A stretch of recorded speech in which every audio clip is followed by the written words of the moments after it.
Hi guys, welcome to our channel Techspot. இந்த வீடியோவில் நம்ம HTML-ல சில பேசிக் டேக்ஸ் என்னெல்லாம் இருக்குன்னு பார்க்கலாம். அதோட சின்டெக்ஸ், அதோட ஆட்ரிபியூட்ஸ் அதெல்லாம் என்னன்னு பார்க்கலாம். ஸோ பேசிக் டேக்ஸ்ன்னு சொல்கிறப்ப ஃபஸ்ட்டு ஹெட்டிங் டேக்லேருந்து ஆரம்பிக்கலாம். ஹெட்டிங் டேக்னா ஒன்றும் இல்லை, ஒரு டைட்டில் இல்லை ஒரு ஒரு ஹெட்டிங்கை நீங்கள் என்ன மாதிரி டேக்ஸில் கொடுக்கணும் அப்படிங்கிறத ஹெட்டிங் டேக்.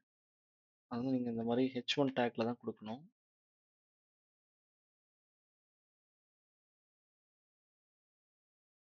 ஸோ இந்த H1 மாதிரியே இன்னும் நீங்கள் H6 நம்பர்ஸ் வரைக்கும் போடலாம். H6 வரைக்கும் இருக்குது.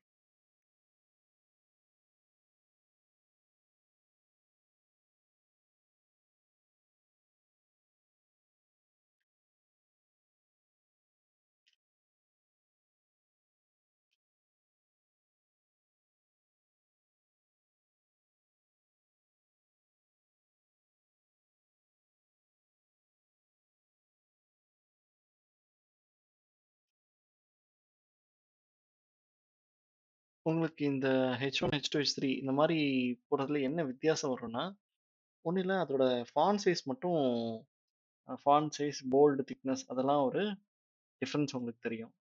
ஸோ ஃபார் எக்ஸாம்பிளுக்கு இதுக்குள்ளே தான் இருக்குது, நான் ரன் பண்ணி காட்டுறேன்.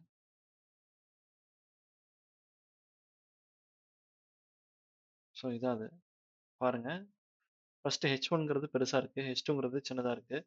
அப்படி போக போக போக அதோட ஃபாண்ட் சைஸ் சின்னதாகிட்டு இருக்கு பார்த்தீங்களா? ஸோ இதுதான் அந்த H1 to H6க்குள்ளே டேக்ஸ்க்கான டிஃப்ரென்ஸ். உங்களுக்கு எவ்வளோ பெரிய டைட்டில் இல்லை எவ்வளோ பெரிய ஹெட்டிங் வேணுமோ அதுக்கேற்ற எலமெண்ட்ஸ் நீங்கள் யூஸ் பண்ணணும். ஸோ ஹெட்டிங்ஸ் பார்த்தாச்சு. அதுக்கப்புறம் ஒரு ஒரு டெக்ஸ்ட் கண்டென்ட், ஒரு நார்மல் பேராகிராஃப் மாதிரி ஒரு டெக்ஸ்ட் கண்டென்ட்டை போடணும்னா நீங்கள் என்ன பண்ணணும் அப்படின்னா, பேராகிராஃப் டேக் யூஸ் பண்ணணும். பேராகிராஃப் டேக்ங்கிறது ஒன்றும் இல்லை, ஒரு நார்மல் டெக்ஸ்ட்.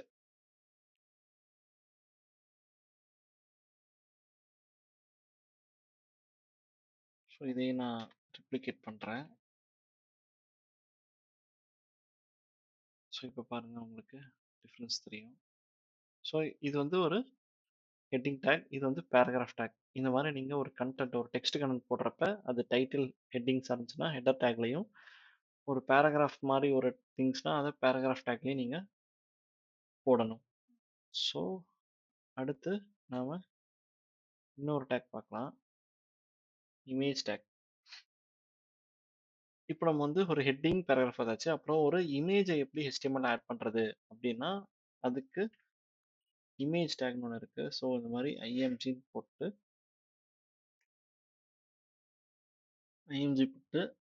இதுக்கப்புறம் இன்னொன்று கொடுக்கணும். அதை கொடுக்கணும், என்ன கொடுக்கணும்னா, நம்ம என்ன இமேஜை ஷோ பண்ணுறோமோ அதோட பார்த்து அதுக்கு வந்து SRC அப்படின்னு பண்ணும். SRCன்னு போட்டுட்டு நான் ஆல்ரெடி ஒரு இமேஜை டவுன்லோட் பண்ணி வச்சுருக்கேன். ஸோ ஃபார் எக்ஸாம்பிள் இந்த ஃபைல் பக்கத்தில் பாருங்கள், இமேஜஸ்னு ஒரு ஃபோல்டர் போட்டிருக்கேன். அதுக்குள்ளே மவுண்டெயின்ஸ்னு ஒரு இமேஜ் வச்சுருக்கேன். ஸோ இந்த இமேஜை நான் வந்து அந்த ஃபைலில் காட்டணும் அப்படின்னா, சோர்ஸ்குள்ளே என்ன பண்ணணும், இமேஜஸ் ஸ்லாஷ் மவுண்டெயின்ஸ் இங்கே வருது பார்த்தீங்களா, போட்டு இந்த டேகை க்ளோஸ் பண்ணணும். ஸோ இங்கே பாருங்கள், இங்கே H6ன்னு போட்டால் இந்த இடத்துல ஸ்லாஷ் போட்டு நம்ம இதை க்ளோஸ் பண்ணுறோம் பார்த்தீங்களா. பட் இமேஜுக்கு நீங்கள் அந்த மாதிரி க்ளோஸ் பண்ண தேவையில்லை. ஸோ HTML சில டேக்ஸ்க்கு மட்டும் க்ளோசிங் டேக்ஸ் கிடையாது. ஸோ அந்த டேக்ஸ் எல்லாம் வந்து எம்டி டேக்ஸ்னு சொல்லுவாங்க. ஸோ அதில் ஃபஸ்ட்டு இமேஜ் டேக். உங்களுக்கு இமேஜ் டேக்குக்கு நீங்கள் இந்த மாதிரி க்ளோசிங் டேக் போட தேவையில்லை. ரெண்டாவது இந்த SRCன்னு சொல்கிறோம் பார்த்தீங்களா, இந்த SRCங்கிறது என்னன்னா, அதுக்கு பேர் என்ன சொல்லுவாங்கன்னா, அது வந்து ஒரு ஆட்ரிபியூட். ஸோ டேகுங்கிறது இந்த மாதிரி ஆங்கிள் ப்ராக்கெட்ஸில் வர்றது. அந்த டேக்லேயே எக்ஸ்ட்ராவாக சில டெக்ஸ்ட் நம்ம போடுறோம் பார்த்தீங்களா, இந்த சோர்ஸ் இன்னும் கொஞ்சம் இருக்குது. ஸோ அதெல்லாம் நான் சொல்கிறேன். அதுக்கெல்லாம் பேர் ஆட்ரிபியூட்ஸ்னு சொல்லுவாங்க. ஆட்ரிபியூட்ஸ்னால் என்ன அப்படின்னா, it gives additional information about the take. இந்த டேகுக்கு இன்னும் கொஞ்சம் அடிஷனல் இன்ஃபர்மேஷன் கொடுக்குது அப்படின்னா அதுதான் வந்து ஆட்ரிபியூட். இந்த இமேஜ் டேகுக்கு இந்த சோர்ஸுங்கிறதுனால இந்த இமேஜை ஸ்பெசிஃபிக்காக ஷோ பண்ணுன்னு சொல்கிறோம். ஸோ SRCங்கிறது ஒரு ஆட்ரிபியூட். அதே மாதிரி இன்னும் சில ஆட்ரிபியூட்ஸ் இருக்குது. So general attitude like height width set பண்ணுறது ஒரு எலமெண்ட்டுக்கு. எலமெண்ட் இப்போ டேக்ஸ்னால் உங்களுக்கு என்ன தெரியும், ஆட்ரிபியூட்ஸ்னால் என்ன தெரியும். எலமெண்ட் அப்படின்னா என்ன சொல்லுவாங்க அப்படின்னா, இந்த take opening take, closing take சேர்ந்து இந்த H1ங்கிறது இருக்கு பார்த்தீங்களா? இதுதான் எலமெண்ட்ன்னு சொல்லுவாங்க. ஸோ இது வந்து ஒரு H1 எலமெண்ட், இது வந்து ஒரு H2 எலமெண்ட், இது வந்து ஒரு பேராகிராஃப் எலமெண்ட், இது வந்து ஒரு இமேஜ் எலமெண்ட். ஸோ அதுதான் எலமெண்ட்னு சொல்லுவாங்க. ஸோ எலமெண்ட் டேக்ஸ் ஆட்ரிபியூட்ஸ்க்கு என்ன டிஃபரன்ஸ் அப்படின்னு தெரிஞ்சு வச்சுக்கோங்க. ஸோ ஃபர்ஸ்ட் ஹைட் கொடுக்குறோம். அதுக்கு முன்னால நம்ம என்ன பண்ணலாம் அப்படின்னா, இந்த இமேஜஸ் நம்ம கால் பண்ணிட்டோம். இந்த இமேஜ் எப்படி வருதுன்னு நமக்கு பார்க்கலாம். பாருங்க. நான் இந்த இமேஜ் தான் கால் பண்ணியிருக்கேன். அந்த இமேஜ் ரொம்ப பெருசா வருது. எனக்கு வெப்சைட்ல இந்த மாரி போட்டேன்னா, வெப் பேஜ்ல இந்த மாரி போட்டேன்னா, பாதி பேஜுக்கு இதே அடைச்சுக்கும். ஸோ என்ன பண்றேன்னா, இதோட சைஸ நான் வந்து கம்மி பண்ணணும்னு நினைக்கிறேன். அப்போ நான் என்ன பண்ணணும் அப்படின்னா, அந்த எலமெண்ட் அந்த டேக்லயே நம்ம என்ன குடுக்கலாம்னா, ஹைட்ன்னு சொல்லிட்டு ஒரு ஆட்ரிபியூட்க்கு நமக்கு என்ன ஹைட் வேணுமோ அந்த ஹைட் குடுக்கணும். நார்மலா நம்ம வெப் பேஜ்ல குடுக்குற ஹைட், விட்த் இந்த டைமென்ஷன்ஸ் எல்லாமே வந்து பிக்சல்ல தான் குடுப்போம். ஸோ ஃபார் எக்ஸாம்பிள் நான் இப்போ வந்து 150 பிக்சல்னு போடுறேன். ஹைட் மாரியே விட்த் இருக்கு. விட்த் குடுக்குறேன். 150 பிக்சல். இப்போ அந்த இமேஜ் பாருங்க எப்படி ஆகுதுன்னு. சின்னதாயிடுச்சா? ஸோ இந்த 150 ரொம்ப சின்னதா இருக்கு. ஸோ கொஞ்சம் பெருசா குடுக்கணும். ஸோ ஒரு 350 குடுத்துக்கலாம்.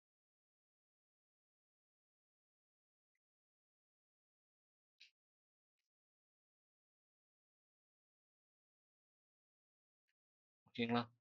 இப்போ இந்த ஆட்ரிபியூட்லயே இன்னும் இமேஜ் டேக்குக்குன்னு சில ஆட்ரிபியூட் எக்ஸ்ட்ராவா இருக்கு. அது என்னன்னு பார்க்கலாம். ALT ஆல்ட்ன்னு சொல்லிட்டு. ஆல்ட்ங்கிறது ஒண்ணும் இல்ல. இப்போ ஒரு வேளை அந்த இமேஜ் வந்து இல்ல அப்படின்னு வச்சுக்கோங்களேன். அதுக்கு பதிலா அந்த இடத்துல நம்ம அந்த இமேஜ் என்ன இருந்துச்சோ அதுக்கு பதிலா ஒரு டெக்ஸ்ட் மாரி வைப்போம். ஸோ உதாரணத்துக்கு மவுண்டெயின்ஸ் இமேஜ் இருக்கு. அதனால ஆல்டர்னேட் ALTங்கிறது ஆல்டர்னேட் டெக்ஸ்ட்.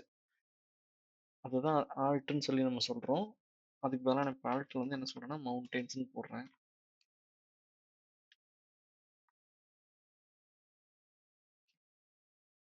அண்ட் இன்னொன்னு என்னன்னா டைட்டில்னு ஒரு ஆட்ரிபியூட் இருக்கு. அந்த ஆட்ரிபியூட் என்ன அப்படின்னா, அந்த இமேஜை ஹோவர் பண்ணீங்கன்னா அது என்ன அப்படின்னு ஒரு இன்ஃபர்மேஷன் கொடுக்குற மாதிரி. ஆல்ட்டுங்கிறது அந்த இமேஜ் இல்லாதப்ப, டைட்டில்ங்கிறது அந்த இமேஜ் இருக்கிறப்ப அந்த இமேஜுக்கு மேலே ஹோவர் பண்ணீங்க அப்படின்னா டைட்டில்னு வரும். ஸோ ரெஃப்ரெஷ் பண்ணிட்டேன். பார்த்தீங்களா மவுண்டெயின்ஸ்னு வருது பார்த்தீங்களா? இப்போ இந்த ஆல்ட்டுங்கிறத நம்ம செக் பண்ணலாம். இங்க பாருங்க. ஸோ இங்கே மவுண்டெயின் போட்டிருக்கேன். மவுண்டெயின்ஸுங்கிறது இங்கே போட்டிருக்கேன். ஸோ இன்னொரு டைம் உங்களுக்கு ரெஃப்ரெஷ் பண்ணி காட்டுறேன். ஸோ டைட்டில் என்ன வருது? மவுண்டெயின்ஸ்னு வருது. இப்போ alt take alt text render ஆகிற மாதிரி என்ன பண்ணலாம். இந்த மவுண்டெயின்ஸில் ஃபைலை நான் வந்து தப்பாக கால் பண்ணுறேன். ஸோ மவுண்டெயின்ஸ்ங்கிறதா ஃபைல் நேம். நான் மவுண்டெயின் கால் பண்ணுறேன். இப்போ பார்த்தீங்களா அந்த இமேஜ் இல்லை. அதுக்கு மேலே என்ன வருது? மவுண்டெயின் வருதா? அந்த ஏஎல்டிங்கிற டெக்ஸ்ட்டு போடுற பர்பஸ் இதுதான். ரெண்டாவது இதெல்லாம் ஏன் நம்ம பண்ணணும் அப்படின்னா, நார்மலாக இந்த எஸ்சிஓஸ் பண்ணுவாங்க. SEO means search engine optimization. நம்மளோட வெப்பேஜ் வந்து கூகுளில் சர்ச் பண்ணுறப்ப டாப் சர்ச் லிஸ்ட்டில் வரணும். வந்தாதான் அதிகமான வியூவர்ஸ் வந்து விசிட் பண்ணுவாங்க. அந்த சர்ச்ல டாப்ல வராம பாட்டம்லயோ இல்ல அதுக்கு அடுத்த பேஜ்லயோ வந்துச்சுன்னா, அத போய் யாரும் ஸ்பெசிஃபிக்கா சர்ச் பண்ண மாட்டாங்க. ஸோ இந்த மாரி எஸ்சிஓ நல்லா இருக்கிற வெப் பேஜஸ்க்கு தான் அதிகமான டிராஃபிக் வரும். ஸோ அவங்களுக்கு ரெவென்யூ ஜெனரேட் பண்றதுக்கு ஈஸியா இருக்கும். ஸோ இந்த மாரி சின்ன சின்ன திங்ஸ் எல்லாம் ப்ராப்பரா இருந்தா மட்டும்தான் அந்த எஸ்சிஓ பெர்ஃபார்மன்ஸ் நல்லா இருக்கும். ஸோ அதனால எந்த ஒரு இமேஜா இருந்தாலும் அதுக்கு ஒரு ஆல்ட் டேக் வந்து கண்டிப்பா போடுவாங்க. இன்னொன்னு, இப்போ வந்து நம்ம என்ன பண்ணியிருக்கோம், நம்ம மவுண்டெயின்ஸ்னு ஒரு இமேஜை நம்ம வந்து டவுன்லோட் பண்ணி அதை நம்ம எஸ்ஆர்சியில் கால் பண்ணியிருக்கோம். இந்த இமேஜஸ்னு இருக்கு பார்த்தீங்களா? இப்போ ஃபார் எக்ஸாம்பிள் வாங்க, இந்த இமேஜஸ்குள்ளே இல்லாமல் இந்த இமேஜ் எடுத்து நான் வெளியே போடுறேன். இந்த இண்டெக்ஸ் ஃபைல் பக்கத்துலேயே போடுறேன்னு வச்சுக்கோங்களேன். பட் இங்கே இன்னும் நான் மாற்றலை. ஏன்னா எஸ் போட்டேன், மவுண்டெயின்ஸ்னு போட்டேன். பாருங்க, இப்போ இன்னும் இந்த இமேஜ் வரலை. ஏன் அப்படின்னா அதோட பாத்து தப்பா இருக்கு. அந்த இமேஜ் ஒரு இடத்துல இருக்கு. அந்த இமேஜை கால் பண்ணி நம்ம சொல்ற இடத்துல அந்த இமேஜ் இல்லை. ஸோ இந்த மாதிரி அந்த இமேஜ் நம்ம எங்க வச்சிருக்கோமோ அதை பொறுத்து இந்த பாத்தை நம்ம செட் பண்ணணும். பாருங்க உங்களுக்கு அந்த இமேஜ் வரும். வருது பார்த்தீங்களா? ஸோ அந்த பாத் ரொம்ப முக்கியம்.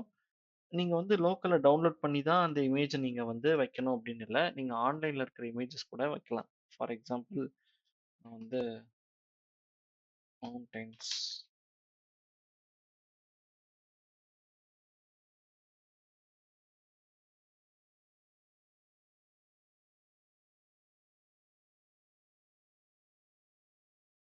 அதோட ஆன்லைன் இமேஜ் நான் எப்படி எடுக்கணும்னு உங்களுக்கு காட்டுறேன். இமேஜஸ் போயிட்டு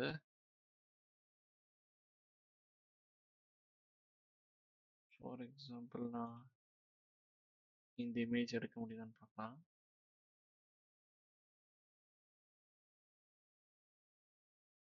ஸோ இதை ரைட் கிளிக் பண்ணி ஓப்பன் இமேஜ் நியூ டேப் கொடுங்க. ஸோ அந்த இமேஜ் மட்டும் நமக்கு கிடைக்குது. ஸோ இந்த இது இருக்கு பார்த்தீங்களா, இதை காப்பி பண்ணிக்கோங்க. இதை காப்பி பண்ணிவிட்டு நம்ம சோர்ஸில் போயிட்டு ரீப்ளேஸ் பண்ணி விட்டுருங்க. ரீப்ளேஸ் பண்ணி விட்டீங்கன்னா உங்களுக்கு அந்த இமேஜ் படம் ஆயிரும்.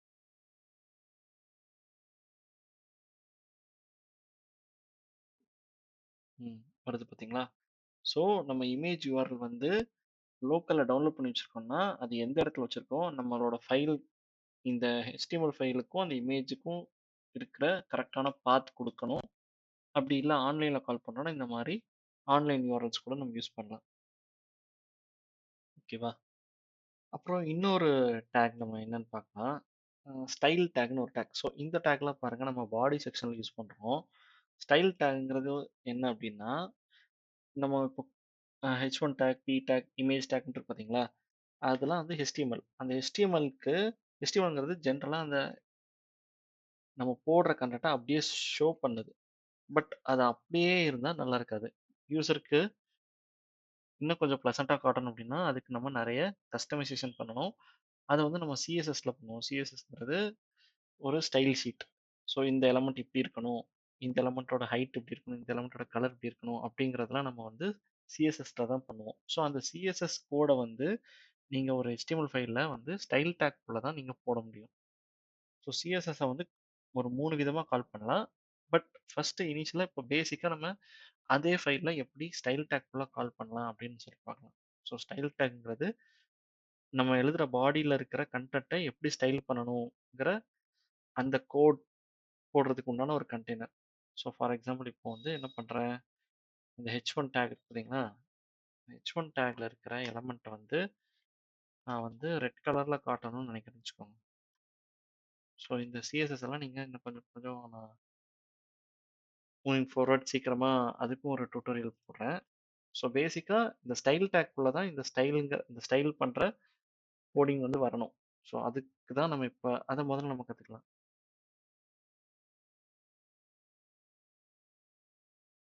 ஸோ இங்கே பாருங்கள், நான் வந்து அந்த H1 டேக் மட்டும் கலர் ரெட்டுன்னு கொடுத்தேன். அதோட டெக்ஸ்ட் கலர் பாருங்கள் ரெட்டுன்னு மாறிடுச்சு.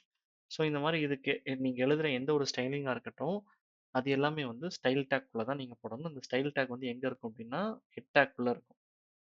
அண்ட் நீங்கள் இன்னொரு முக்கியமான விஷயம், இந்த ஆட்ரிபியூட்ஸில் கொடுக்குறீங்க பார்த்தீங்களா, இதில் சில விஷயத்த நம்ம வந்து ஸ்டைல் டேக்கில் கொடுக்க முடியும். ஃபார் எக்ஸாம்பிள் இந்த ஹைட்டு வித்தெல்லாம் வந்து காமன் காமனான ஆட்ரிபியூட்ஸ். நீங்கள் ஒரு இதை வந்து நீங்கள் ஒரு P take, H take, image take, இன்னும் நிறைய டேக்ஸ் இருக்குது, அந்த டேக்ஸ்க்கெலாம் கூட கொடுக்கலாம். பட் இந்த ஆல்ட் டைட்டில்ங்கிறது இமேஜ் டேக்ஸில் மட்டுமே வர ஆட்ரிபியூட்ஸ்.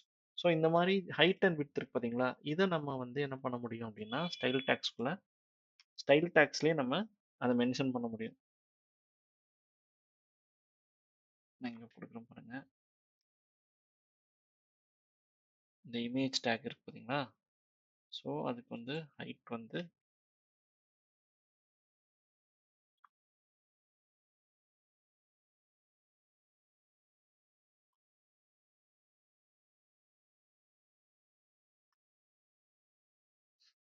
வித் வந்து 500 வைக்கிறேன். உங்களுக்கு ஒரு டிஃப்ரென்ஸ் தெரியணுங்கிறதுக்காக இந்த ரெண்டையும் நான் ரிமூவ் பண்ணிடுறேன்.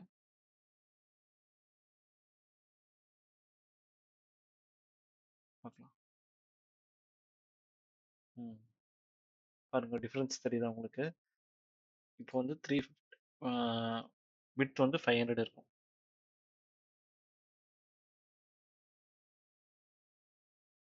உங்களுக்கு நான் இந்த இடத்துல காட்டுறேன்.